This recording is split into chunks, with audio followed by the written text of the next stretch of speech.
So I want to talk about the scenario where someone has something that is cursed or problematic and this terrible negative energy, they have to get rid of it.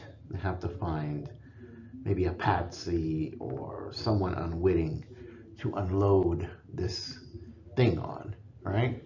Which sounds like a very intricate scenario, right? Because this will raise a lot of ethical and moral dilemmas. Because when you consider the consequences of such actions, intentionally transferring like a curse or something to an innocent person to free oneself or someone else from its effects is ethically questionable. It would essentially mean passing on suffering to an innocent party who had no part in the original curse or the circumstances. I mean, it might be that maybe the curse came because the original person had some benefit that they gained from it, right? Like they took the good parts, but now the curse part is sort of like the what balances things out, right? But they want to have the benefits, but they don't want to have the drawbacks.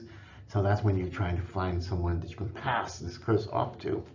So, I mean, when you think about that, it's really like almost like a fake Ten of Cups, right? Because maybe someone comes into someone's life like, oh, I love you so much, and you're my everything, and before you know it, you're now in this intimate relationship with this person. What you don't realize is that this person is carrying this curse on them, and so now it's like they're making you think, oh, I just want to help you. I just want to do things for you. I just want to give you something. Now, is that love? Not at all, right? Because the original person is now using this second person as an intermediary, right? And in love and limerence are completely different things. I mean, the person might very well be in a limerence where maybe they do, maybe on some level, enjoy having this fling with this third person, but really what they're doing is they're finding a way to help out the first person to transfer the cursed energy from what the first person has passed to them to this innocent, unwitting person who doesn't know anything about the curse or what's involved. So, from a moral standpoint, this is shocking, actually, when you think about it, that you would knowingly inflict harm on another, even indirectly, and that would raise a lot of serious concerns.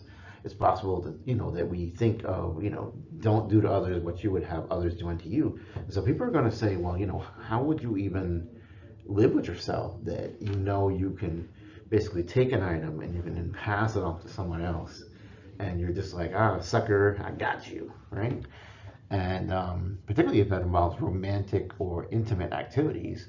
But this world that we live in is far more complex than we make it out to be, right? Because we're thinking that you know when someone comes and you have this fling with somebody, that it's just that, right? But you don't realize that maybe this person is being used. Maybe this person has been promised something, right? And because they've been promised something, they're just acting a role, or they're just acting a part. Like, I want you to pretend to be intimate and be in some sort of a fling with this person because I've got this, I don't know, let's call it the Trojan Horse. And now this Trojan Horse is what you're eventually going to unload onto the unwitting third person, right? We think of mythology, right? We think of, say, like, what's a good scenario here? Prometheus, right? The Titan who'd stolen fire from the gods and gave it to humanity. And he was eventually punished by Zeus. As part of his punishment, Zeus ordered the creation of Pandora, the first woman, and gave her a box, which is often mistranslated as box, right? Even though it was actually really a jar or a pithos, right? And containing all the evils of the world. And despite the warnings not to open it, Pandora's curiosity gets the better of her, and she opens the box, releasing the myriad of afflictions onto the world, leaving only hope inside the box. And so this story illustrates the consequences of accepting a seemingly innocent or innocuous gift without understanding its true nature. The cursed object here, which is the Pandora's box, brought suffering and hardship to humanity. With the Norse mythology, you also have stories about Loki, who's kind of like a trickster god, right? And with the cursed mistletoe and the tale of Balder's death, Loki crafts a dart made of mistletoe. And this is the one object in the world that had not sworn an oath to never harm Balder, the beloved son of Odin and Frigg. Loki tricks Balder's blind brother, which is Hor, right, into throwing the mistletoe dart, which fatally wounds Balder, leading to his death, right? So, these are cases in which some sort of trickery goes on, and the trickery actually ends up with this unintended consequence of severe harm, either to one or more people. These are cautionary tales about accepting gifts that, when something looks too good to be true, it might very well be too good to be true.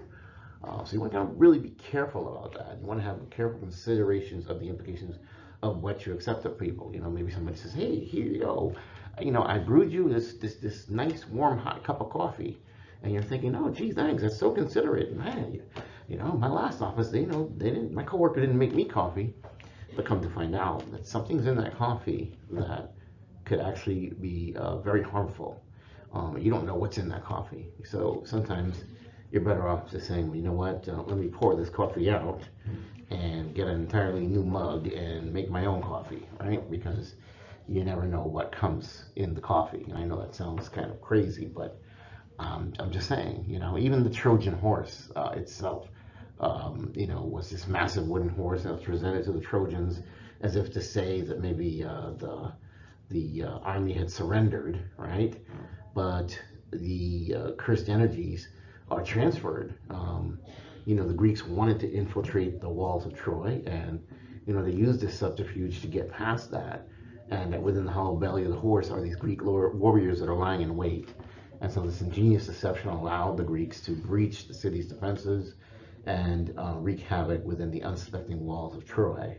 So in many historical accounts, there are cases in which cursed artifacts or cursed objects imbued with malevolent energies are often used as Trojan presents to pass on misfortune to unsuspecting recipients. And these artifacts, whether they're cursed by vengeful gods or sorcerers, carry a hidden danger that could be unleashed upon those who unwittingly receive them. So I'm not telling this to anyone to cause anyone a state of panic or to cause everyone to constantly be paranoid and look over their shoulder. But I'm just saying that sometimes we have to examine the motives behind certain things. That once again, if something looks too good to be true, maybe take a moment to sit back and think about it, because free 99 sounds great in the moment, but what if it's not really free at all? All right, this is our message for today. I hope you enjoyed. Please continue to like, share, and subscribe. I love you as always, and Woodman signing off. Take care. Have a great, great day.